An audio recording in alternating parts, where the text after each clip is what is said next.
Chika Minute! Nasa bansa ngayon si Harry na nagpasikat sa kantang Kiyomi.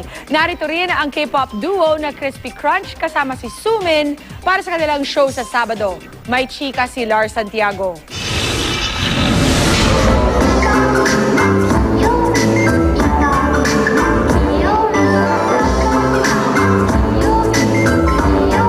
Cute at talagang kinagigiliwan ang kantang Kiyomi, lalo na ang mga gestures nito.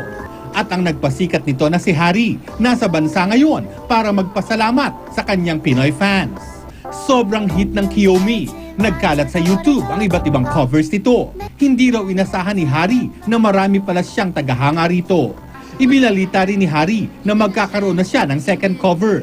Nagpasample pa nga siya.